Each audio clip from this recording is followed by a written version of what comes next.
No, I just flipped it to get the hair out of my face.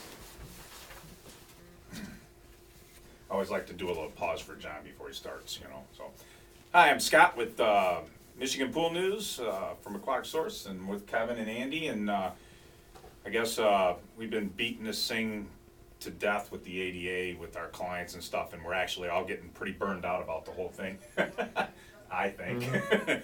And we've been talking to our clients a lot, and we've been doing a lot of inspections, checking facilities out, and trying to make lifts fit here and there. And we're gonna run over about 4 things that we're kind of hearing from our clients, and some of the what I'd like to think is ambiguity of the law, and we're going to talk a little bit about that. So the first one we're going to talk about is just steps in particular and what they mean, and I'm going to talk about one of my clients right now that we have, is that they have their pool measured, I think it was 300 lineal feet and 3/4 of an inch.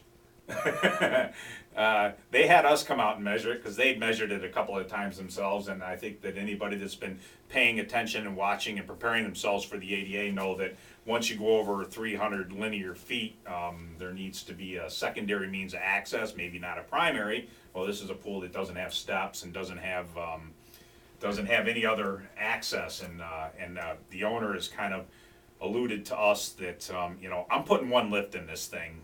We don't get a lot of traffic with handicapped people, and we're gonna get one lift in here and call it good. And I guess that's their prerogative.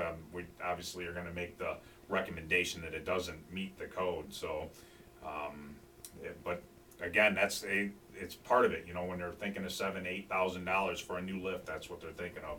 I think Andy's gonna talk about somebody else that has a pool over 300 linear feet too. Yep. We've got another client that has a pool that's over the 300 lineal feet, has a pool lift that has never been used. They've never pulled it out of the back room because it's never been called for, even though they have the lift.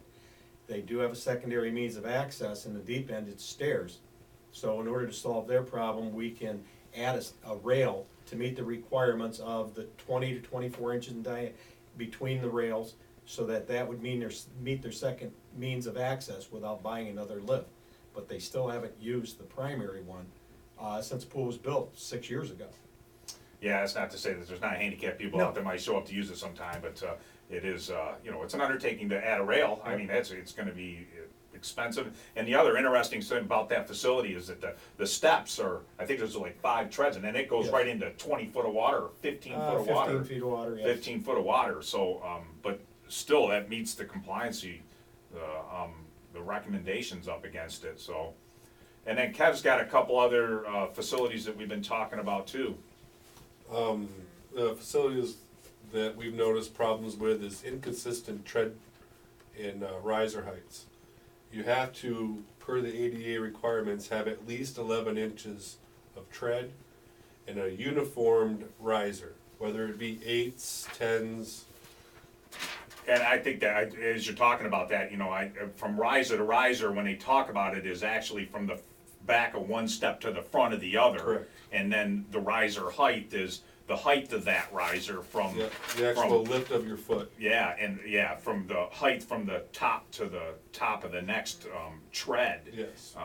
Yeah, and actually, a client has asked us if these kinds of steps are ADA approved, and there's a lot of measurements that happen to this. Right. You have to have heights, and handrails have to be exactly 36 or 38 inches high, and they have to be no more than 26 inches. 24 to 26 between the rails. Between the rails. And if it doesn't match, then it's not compliant. You have to move handrails and anchor cups. And well, when Kev did this inspection, we actually sent these pictures over to Paul Sisson at the state, asking him, you know, hey, these steps don't actually really comply with DEQ standards, but they actually do come very close to the ADA standards. Correct. And whether these can be used. So let's talk a little bit about gutter profiles and stuff, Andy. I mean, we talked a little bit about this. Here's somebody's gutter profile and what lifts and what reaches and stuff that people can get away with. Some of the gutters, the troughs, are so wide that the portable lift, the PAL lifts, won't work. they won't meet the 300-pound requirement when you get the extended reach on it. Something like that's gonna have to have either a battery or water-operated one that mounts right in the deck. And some of the water-operated ones are always mounted into the pool wall, so, or against the pool wall, so when the swimmers come by, they can hit it. What a lot of people are doing is they're going with the battery-operated lifts that are mounted in the pool deck, so it swings completely away. But they do make them that do exceed the reach of some of these gutters. Yeah, I know, one of our bigger facilities is actually building, a ramp. Basically, they're taking a couple of these tiles out and they're building they've got an engineer working on it, building them a ramp that goes to their deck, so they can drive the PAL lift or any other portable lift out to the edge and still maintain that function. And I mean, and I guess by talking about it, the farther out we reach with these lifts, obviously the weight capacity, I mean, is it in the instruction manual? Don't lift out over 6 feet, or? Yeah, well, the lifts are made for the requirements. The PAL lift will only go out so far. They'll make an extended reach, but it'll only go so far. Usually it's to go up and into a spot. Yeah. Because once you reach out farther, the counterbalance that's in it won't work for the requirements of ADA. Yeah, okay. Well, you brought us into another one, which we've been talking a lot about, is this happens to be a hot tub with a transfer walls, and you know, does some type of rail need to be mounted on that thing? For a transfer wall, you have to have a grab rail that comes up about 6 inches off of it.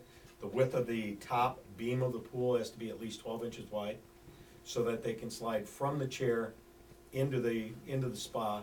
But you also have to have a 60 by 60 area of clean deck area for the person to come in with a wheelchair to get in and out of the wheelchair ramp, or the wheelchair. And I think that's the same requirements on, like for a lift, when you bring a lift, where the lift is installed, so you can get a wheelchair up there too. That's correct. So, and then Kevin, we talked a little bit about this one, this, a ramp, and the differences between somebody that might have a zero entry pool and a ramp. They're kind of not the same, are they? No, they're completely different. Zero entry, you have to have rails on opposite ends of the entry, at least one rail on one end of the entry.